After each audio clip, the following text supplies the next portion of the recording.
Democratic Party officials will now have to negotiate state election laws, and they're just 6 weeks away from the first mail in ballots being sent out to voters in North Carolina.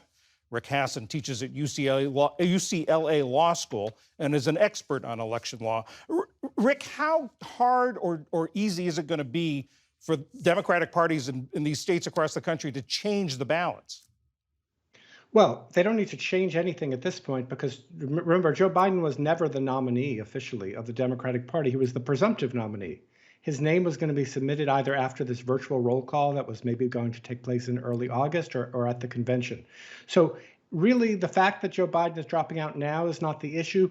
The issue is one more of timing in terms of when the information from the party is going to be transmitted to the various state officials. I think that it should go in almost every place very smoothly, and there should not be an issue based on the fact that it's going to be a different nominee other than Joe Biden. Now, before the president dropped out this morning, House Speaker Mike Johnson was out saying that he was going to expected legal challenges from Republican parties across the country to all of this. How is there grounds? Are there grounds for a legal challenge, and how long could that fight go on? Well, I don't think that the legal challenges would be likely to be successful. I think they'd be very unlikely to be successful.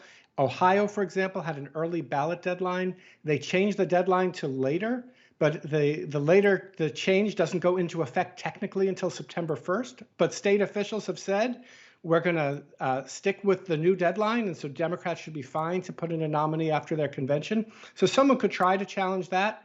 The courts have been very protective of the rights of major party candidates to be on the ballot.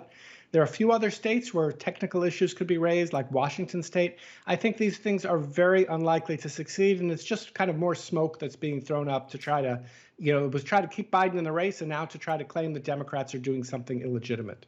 In your experience or in your knowledge of the history of all this, has there ever been a presidential candidate dropping out this late in the campaign?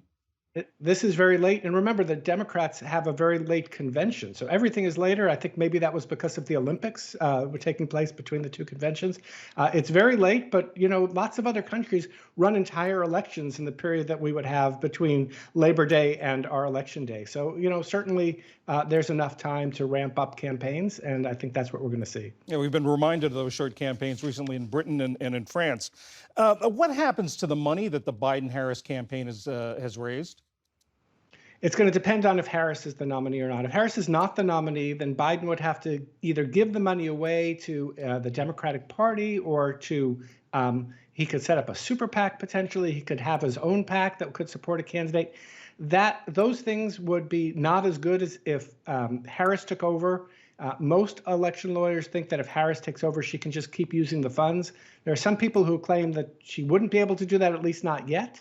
And so it's possible there would be a challenge, but usually campaign finance challenges come years later. We're still getting some resolution of things that happened in 2016 when it comes to campaign finance.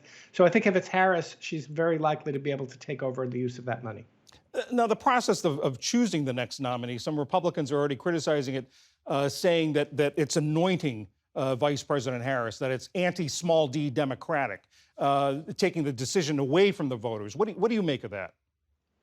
Well, remember that the years ago, the parties didn't have such a democratic process. Really, the democracy comes mostly when it's the choice between the Democrat and the Republican.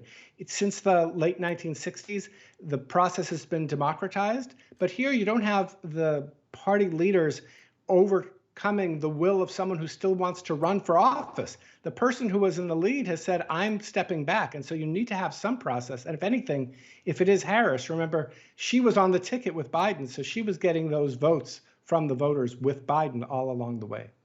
Are there any, you say that changing the ballots or the ballots won't have to be changed that much is not much of a challenge or a problem. Are there other legal hurdles you can foresee in all of this? Well, so what's going to happen is they're going to have their ticket, right? So I think you might still see the roll call virtual roll call take place so that the Democrats lock this up by early August. That way, any of those long shot legal challenges would be gone, and I think it would be smooth sailing from the point of view of election law, and it'll really be about the politics of the whole situation. Election law expert Rick Hasen of UCLA Law School. Thank you very much. Thank you.